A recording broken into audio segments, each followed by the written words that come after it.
Hello friends, welcome back to ஹர்ஷனே channel. அனைவரும் நலமாகவும் சந்தோஷமாகவும் ஆரோக்கியமாகவும் இருப்பீங்கன்னு நான் நம்புகிறேன். இப்போ வெயில் காலம் ஆனதுனால காலையில் எப்பவும் போல 5:30க்கெல்லாம் எழுந்துருவாங்க. எழுந்து பார்த்தீங்க அப்படின்னா வாசலில் சின்னதாக ஒரு கோலம் போட்டுட்டு சுவாமியிடம் விளக்கேற்றி கோலம் போட்டு எல்லாம் பண்ணிட்டு அடுத்தது பார்த்தீங்க அப்படின்னா இது காஃபி சாப்பிட்டுட்டு டிவி உட்காந்துரும். காலையில் பார்த்தீங்கன்னா 8 மணி வரலும் ஒன்றும் இது இல்லை. அவர் கோவிலுக்கு போயிட்டு வரத்துக்கு 9 மணி ஆகிடும். அது 8 to 9 தான் டிஃபன் பண்ணுற டைம். அதனால் காலையில் என்ன பண்ணுவேன், அந்த 7, 6:30 மணி 5:30 மணிக்கெல்லாம் சுப்ரபாதம் ஓடும். இல்லை முடிச்சுட்டு ஒரு 6:30க்கு டிவி கிட்ட உட்காந்து 8 மணி வரலாம் அதை பார்த்துட்டு இருப்பேன். என்னென்னா ஆன்மீகம் ஃபுல்லாக பார்ப்பேங்க. சன் டிவியில் ராசி பலன் சொல்லுவார். அடுத்தது பார்த்தீங்கன்னா ஆரோக்கியம், உடல் ஆரோக்கியத்தை பற்றி சொல்லுவாங்க ஜி தமிழில். அப்புறம் அருகர் சன்னூர் வெங்கட்ராமையா அவர்கள் நம்ம ராசி பலன் சொல்கிறாரு. அடுத்தது பார்த்தீங்கன்னா இது அன்னைக்கு குரு சனிப்பயிற்சி பலன், இது எல்லாமே நமக்கு. அப்புறம் தினம் டெய்லி ரொட்டீனை ராசி பலன் எல்லாமே சொல்கிறார். அதெல்லாம் கேட்டுட்டு அதுக்கப்புறம் ஆரோக்கியத்தை பற்றி அதிலே சொல்கிறாங்க. இது எல்லாமே கேட்டுட்டு ஒரு 8 மணி ஆகிடும் நான் முடிக்கிட்டு அதுக்கப்புறம் பார்த்துட்டே இருந்தால் சரிகமா பார்ப்பேன். பாடல்லாம் பழைய பாட்டெல்லாம் நல்லா இருக்கும். நல்லா இது பண்ணுவாங்க குழந்தைங்களாம் நிறைய அதில் கலந்து நல்லா பாடுவாங்க. பட் ஆனால் அதெல்லாம் பார்த்துட்டு உட்காந்தோன்னா வீட்டில் டிஃபன் போயிடுமேட்டு 8 மணியோட ஆஃப் பண்ணிட்டு வந்துடுவேன். வாரத்துக்கு ஒரு நாள் சரிகமாப்பா ஒரு சாட்டர்டே அந்த மாதிரி இதில் ஈவினிங் டைமில் போடுவாங்க. அப்போ பார்த்துப்பேன். அதுக்கடுத்து பார்த்தீங்க அப்படின்னா சரி அப்படின்னுட்டு அடுத்தடுத்த ரொட்டீன் வேலைங்க. டிஃபன் குளிக்கிறது, சுவாமி பூஜை பண்ணிட்டு அடுத்து டிஃபன் பண்ணுறது, இந்த வேலையெல்லாம் ஆரம்பிச்சிடுவேன். இது வெயில் காலத்தினால காலையில் ஒரு 10 மணிக்குள்ள கிச்சனை விட்டு வெளில வந்துடணுங்க. இல்லைன்னா ஒரே ஷொட்டிங் ஆகுது. ஏற்கனவே தோல்லாம் வரன்னு இருக்குது. பார்த்தா இன்னும் வரன்னு இருக்கு. தேங்காய் 2-3 தடவை தடவை வேண்டியிருக்கு. அடுத்தது பார்த்தீங்க அப்படின்னா வெண்ணெய் வீட்டில் இருந்ததுன்னா வெண்ணெய் அடிக்கடி எடுத்து வச்சு இதுக்குன்னே வெண்ணெய் வாங்கி வச்சுக்கணும் போல இருக்கு. கொஞ்சம் கொஞ்சம் தடவிட்டே இருந்தோம்னா கொஞ்சம் இந்த ஸ்கின் ட்ரை ஆகாமல் இருக்குங்க நமக்கு. அடுத்து பார்த்தீங்கன்னா இன்னைக்கு நம்ம பார்க்க போகிற ரெசிபி என்ன அப்படின்னா மாவடுங்க. மாவடுல ஒரு ஊறுகாய். நான் ஏற்கனவே நம்ம இதில் போட்டிருக்கேன் சேனல்ல. திரும்ப அதுக்கு என்னென்ன வேணும், என்னென்ன பொருட்கள் வேணும், என்னென்ன அதுக்கு இன்கிரீடியன்ஸ் என்னென்ன வேணும் அப்படின்றத நம்ம இப்போ பார்க்கலாம். இதுக்கு தேவையான பொருள் பார்த்தீங்க அப்படின்னா மாவடுங்க. மாவடு பார்த்தீங்கன்னா கிட்டத்தட்ட பெருசும் சின்னதுமா இருக்கு. குண்டு அடுத்தது நீட்டு மாங்காய் இதெல்லாம் இருந்தது. இது பார்த்தீங்கன்னா எல்லாம் கலந்து தான் வாங்கியிருக்கு. வாங்கினோடனே இது வேற ஒரு ரெசிபி தான் இன்னைக்கு போடலான் இருந்தேன். காரடையா நோன்பு வர்றதுனால ஆல்ரெடி இந்த ரெசிபி போட்டிருக்கேன் உங்களுக்கு. இருந்தாலும் இந்த காரடையா நோன்பு வர்றதுனால சரி அந்த காரடையா நோன்பு அடை போட்டுருவோம் இன்னைக்கு வீடியோவில் அப்படின்னு நினச்சேன். பட் ஆனால் பார்த்தோன்னா இது 4-5 நாள் ஆச்சு வாங்கி வச்சு. சரி அது வீணாக போயிட்டு போகுதுன்னு இதை என்ன செய்யணும் முதல்லன்னா 1.5 படி வாங்கியிருக்கேங்க நான். 1.5 படின்னா அது பாருங்க, இந்த படியால் இந்த படியால 1.5 படி இது மாவடு. இதை நல்லா அலம்பி வெயில்ல கொஞ்சம் லைட்டா காய வச்சுட்டு துணி போட்டு தொடச்சிட்டு வெயில்ல காய வச்சா கொஞ்சம் கூட ஈரமே இருக்கக்கூடாதுங்க. அதுல ஈரம் இருந்தா சீக்கிரம் கெட்டு போயிடும். இல்லைன்னா வருஷ கணக்கா நல்லா இருக்கும் இந்த மாவடு. இந்த 1.5 படிக்கு பாத்தீங்கன்னா காரம் மிளகாய் தூளாவே இருந்தது என்கிட்ட. ஊறுகாய் பொடி, மிளகாய் தூள் அப்படின்னு, சாம்பார் பொடி இல்லை மிளகாய் தூள், சக்தி மசாலா மிளகாய் தூள் இருந்தது என்கிட்ட. சக்தி அதெல்லாம் பார்த்தீங்கன்னா இந்த கரண்டி இருக்கு இல்லையா, இந்த கரண்டியால ஒரு 1.5 கரண்டி, ஒரு படிக்கு 1 கரண்டி கணக்குங்க. 1 கரண்டி இது கிட்டத்தட்ட பார்த்தோன்னா இந்த கரண்டி ஒரு 50 கிராம் பிடிக்கும். ஒரு 150 கிராமுக்கு கிட்டத்தட்ட மிளகாய் தூள் எடுத்துக்கிட்டேன். அடுத்தது அதே மாதிரி உப்பு ஒரு படிக்கு கோபுரமும் நல்லா கை உள்ளடங்க ஒரு பிடிச்சபடி. அப்ப இது பாத்தீங்கன்னா 1.5 பிடிச்சபடி உப்பு எடுத்துக்கிட்டேங்க. கல் உப்பு. மஞ்சள் பொடி ஒரு 1.5 ஸ்பூன் மஞ்சள் பொடி. இந்த ஸ்பூனால 1.5 ஸ்பூன். அடுத்தது வெந்தயம். இந்த வெந்தயம் பாத்தீங்க அப்படின்னா இது வெந்தயம் ஒரு 1.5 ஸ்பூன் வெந்தயம். அடுத்தது கடுகு ஒரு 1.5 ஸ்பூன் எடுத்துக்கிட்டேங்க. இப்போ இது ரொம்ப சிம்பிள். அடுப்புல வைக்க வேண்டிய வேலையே கிடையாது. எல்லாமே ட்ரையாவே இருக்கு, எதுவுமே ஈரம் கிடையாது. சப்போஸ் வெந்தயம் ஏதாவது ஈரமா இருந்தா லைட்டா அடுப்புல வச்சு ரொம்ப வறுக்க கூடாது, சிகப்ப கூடாது, லைட்டா ஒரு பருத்திக்கலாம். இப்போ நமக்கு அதெல்லாம் எதுவுமே வேண்டாம், நல்லா இருக்கு எல்லாமே. அதனால வந்து இது வந்து அப்படியே வச்சுக்கலாம். ஒரு 100 கிராம் நல்லெண்ணெய், அவ்வளவுதாங்க தேவையான பொருள். பெருங்காயம் 1 ஸ்பூன். இப்போ நம்ம எப்படி செய்யறதுன்னு பார்க்கலாம் வாங்க. இப்போ வந்து நல்லா வந்து ஏர்டைட்டான பாக்ஸுங்க இது. இந்த மாதிரி ஃபுட் சேவர் இது பிளாஸ்டிக் பாக்ஸ் தான் இது எடுத்துக்கிட்டேன். இல்லை பிளாஸ்டிக் பாலியில் போடலாம், ஜாடி இருந்தால் இன்னும் நல்லது. அப்போல்லாம் எங்கள் அம்மா, எங்கள் வீட்டில் எங்கள் அத்தையெல்லாம் பார்த்தீங்கன்னா பெரிய கல்ச்சட்டி, அந்த கல்ச்சட்டியில் போடுவாங்க. அந்த கல்ச்சட்டிலாம் இங்கே வந்து மாக்கல் சட்டி, கல்ச்சட்டிலாம் இப்போ எங்கே இருக்கு சொல்லுங்க. அதனால வந்து இந்த ஏர்டைட் பாக்ஸில் தான் போடுறேன் நான். இதோ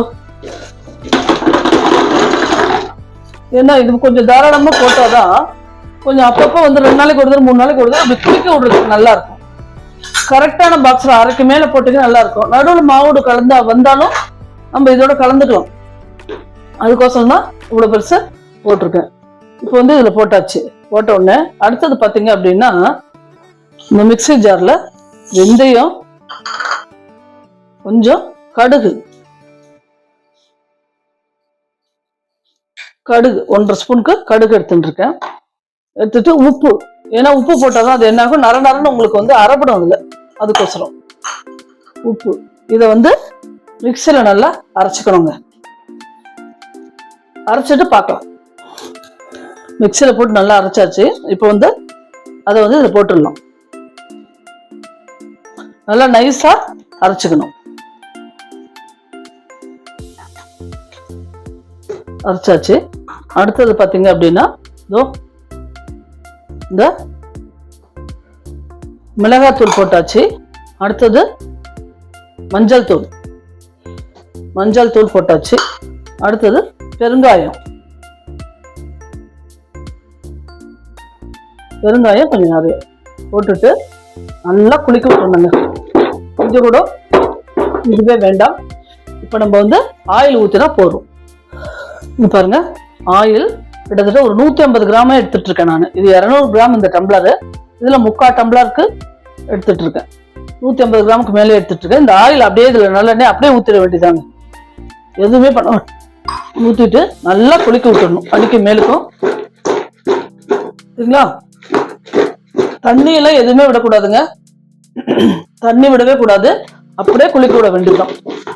அது என்னாக்கும் நாள்பட உங்களுக்கு நம்ம உப்பெல்லாம் போட்டிருக்கோம் இல்லையா, அந்த உப்பே வந்து உங்களுக்கு தண்ணி விட்டுக்கும்.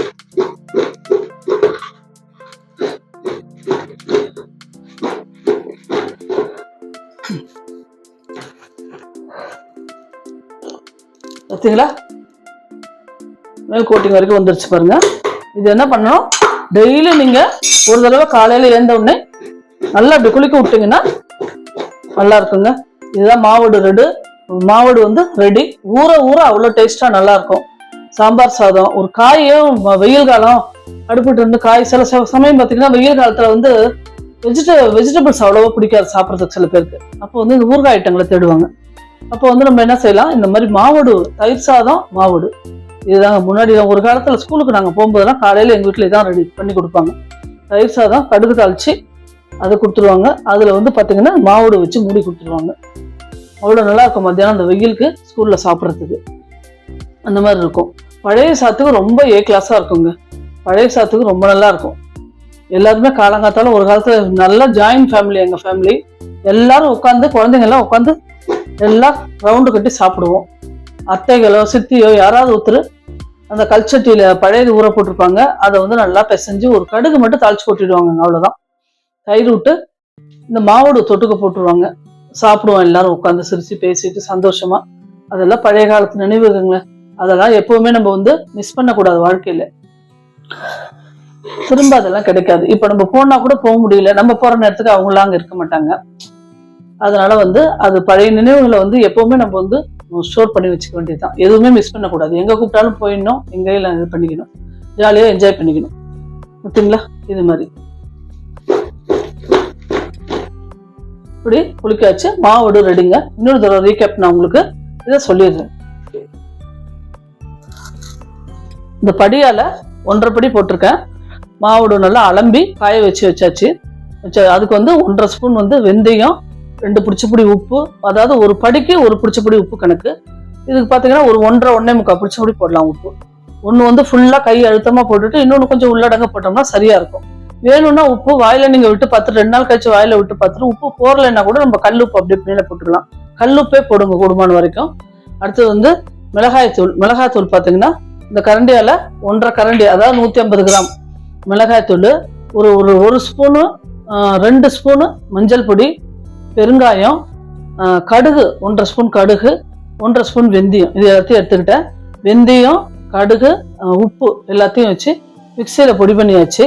பொடி பண்ணி அதில் போட்டுட்டு மற்றது மஞ்சள் பொடி, மிளகாய் பொடி, அந்த இது பெருங்காயம், இது எல்லாத்தையும் அதில் கொட்டி நல்லா குளிக்க விட்டுணுங்க. குளிக்க விட்டுட்டு ஒரு 150 to 200 கிராம் வந்து நல்லெண்ணெய் அதில் விட்டு இன்னும் நல்லா குளிக்கணும். குளிக்கிட்டு அப்படியே டைட்டாக ஏர் டைட்டான கண்டெய்னர்லையோ இல்லை ஜாடியிலையோ எதுலேயோ போட்டு நல்லா மூடி வச்சிட வேண்டியது தான். மூடி வச்சிட்டோம்னா நமக்கு வந்து 2 வருஷத்துக்கு வேணாலும் இது வந்து கெடாதுங்க. கை போடாமல் அதுக்குன்னு ஒரு கரண்டி தனியாக வச்சுட்டு அப்பப்போ அந்த கரண்டி எடுத்து யூஸ் பண்ணிக்கணும். அப்படி வச்சிருந்தோம் அப்படின்னா ரொம்ப நாள் நல்லா இருக்கும். நமக்கு ஈரம் படாத வச்சுக்கணும், அதுதான் முக்கியம். இந்த வீடியோ எல்லாருக்கும் பிடிச்சிருக்கும்னு நான் நம்புறேன். நாளைக்கு வந்து வேற ஒரு வீடியோவோட உங்களை நான் சந்திக்கிறேன். உங்க பொண்ணான நேரத்தை இது வரைக்கும் ஒதுக்கி இந்த வீடியோவை பார்த்ததுக்கு அத்தமைக்கு மிக்க நன்றி. நாளைக்கு வேற ஒரு நல்ல ரெசிபியோட உங்களை நான் சந்திக்கிறேன். லைக் பண்ணுங்க, ஷேர் பண்ணுங்க, சப்ஸ்கிரைப் பண்ணுங்க. பாய்.